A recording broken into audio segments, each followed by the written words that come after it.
তোমরাও কি এইরকম লাল লাল ঝাল ঝাল চিকেন কষা করতে চাও? তো চলো আজকের রেসিপিটা শুধুমাত্র তোমাদের জন্য। তো হাই গাইস, আমি সুমনা। তো রেসিপিটা দেখতে থাকো। তো এই যে আমার চিকেন ধোয়া হয়ে গেছে, আলু কাটা হয়ে গেছে, পেঁয়াজ টমেটো সবই কাটা হয়ে গেছে। এবার চিকেনটাকে একটু মশলা মাখিয়ে নেবার পালা। তো প্রথমেই আমি দিয়ে দিলাম ঝাল গুঁড়ো, যেটা নর্মাল ঝাল গুঁড়ো হয়, রেড চিলি। তো ওটা দিয়ে দিলাম। তারপরে এই যে হলুদ দিয়ে দিলাম, অল্প পরিমাণেই হলুদটা দিলাম। তো হ্যাঁ, দিয়েছি এরকম 1.5 চামচের মতো হলুদ দিয়েছি। তারপরে ঝালটা একটু কম মনে হচ্ছিলো বলে আবার ঝালটা দিলাম। আর এটা হচ্ছে জিরে আর গোলমরিচের পেস্ট, তো ওটা দিয়ে দিলাম। আর এখানে না আমি আদা রসুনটা স্কিপ করে গেছি, ওটা তোমরা অ্যাড করে দিও। আর এই যে তেলের মধ্যে পেঁয়াজটা দিয়ে দিয়েছিলাম। তারপর এই যে পেঁয়াজটা ভেজে দিলাম, পেঁয়াজটা দিয়ে দিলাম। তো পেঁয়াজটা দেওয়ার পরে একটু নাড়লাম।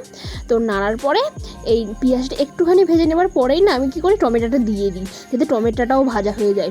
তো এই যে টমেটোটাও ভাজা হয়, টমেটোটাও ভেজে নিচ্ছি। তো ওটা কী করছি, একটু ভাজা হয়ে গেলে না, একটু ভাজার পরে না তোমরা এক কাজ করবে, একটু নুনটা দেবে। আর যদি সঙ্গে সঙ্গে নুনটা দিয়ে দাও তাহলে আর ওই যে জলটা বেরিয়ে যায়, তো ওটা ভাজাটা খুব একটা ভালো হয় না। তো একটু ভাজার পরে তোমরা নুনটা দেবে। তো ওই যে নুনটা দিলাম, নুনটা দিয়ে একটু নাড়বো। নাড়ার পরে ওইটা যখন একটু গলা গলা ভাব হবে, তারপর আমরা চিকেনটাকে তুলবো। তো প্রথমে আমরা ভালো করে ওটাকে ভাজবো, কারণ এইটার ওপরেই, মশলাটার ওপরেই তো চিকেনটা নির্ভর করে। দেখো একটু লাল লাল হয়ে যাওয়ার পরে আমি এই যে যেটা মাখানো মাংসটা ছিল ওটা দিয়ে দিলাম। তো এবার এইটাকে একটু নাড়বো, একটু নাড়ার পরে এই যে আমি যে বললাম না আদা রসুনটা আমার স্কিপ হয়ে গেছে, তো ওইখানে দেওয়ার কথা। তারপরে এরকম 5 মিনিট নাড়ার পরে এটা 5 মিনিট রেখে দেবো ঢাকা দিয়ে। তো 5 মিনিট পর খুলে দেখবো, এই যে হালকা হালকা জল বেরোচ্ছে। আর তোমরা কী করবে জানো তো, 5 মিনিট পরেই কিন্তু নেড়ে খুলবে, না নিচেরটা লেগে যাওয়ার ভয় থাকে, কারণ তখনও তো পুরোটাভাবে জল বেরোয়নি। তো ওই জন্য একটু চাপা দিয়ে করবে। তারপরে এই যে আরেকটু নাড়ানাড়ির পরে আবার ঢাকা দিয়ে দেবে।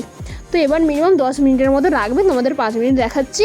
তো 10 মিনিটের পর রাখবে, রাখার পরে আবার ঢাকাটা খুলে দেখবে যে কতটা হয়েছে। তো এইরকম এবার অনেকটাই জল বেরিয়ে গেছে।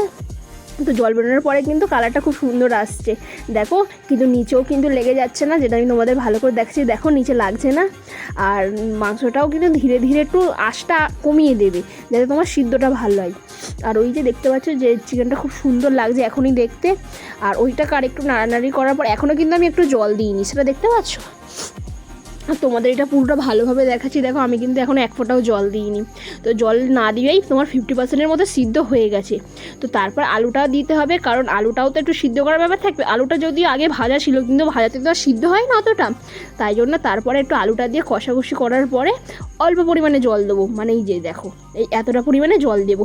ওইটা কিন্তু আমি আরেক বাটি দিয়েছিলাম, ওটা দেখানো হয়নি। দেবার পরে আবার 5 মিনিটের মধ্যে চাপা দিয়েছিলাম। তারপরেই দেখো এই যে জলটা বেরিয়ে, এবার যে জলটা দিতে যেটা, এবার ওর মধ্যে কিছুটা সিদ্ধ হবে, কারণ পুরোটা তো সিদ্ধ হয় না। আর আমাদের হচ্ছে, আমরা বাঙালি, তো আলু তো আমাদের লাগবেই। তো আলুটা দেওয়ার জন্য তো একটু জল লাগবে, কারণ চিকেনটা অর্ধেক সেদ্ধ হয়েছে কিন্তু আলুটা তো সিদ্ধ হয়নি। তাই জন্য আলুটা দিয়ে কিছুটা জল দিয়ে ওটা একটু নাড়ানাড়ি করে এবার ঢাকা দিয়ে দিয়ে, আর এই আমাদের চিকেন রেডি। তো এখানে এখনও, আর আমাদের এই যে গরম ভাত আর এই যে চিকেনের সাথে গরম ভাত বাঙালির তো সবারই প্রিয়, তো আমারও খুব পছন্দের। তো দেখো, আর ভিডিওটা কেমন লাগলো অবশ্যই জানাবে। তো আজকের মতো এইটুকু, টাটা।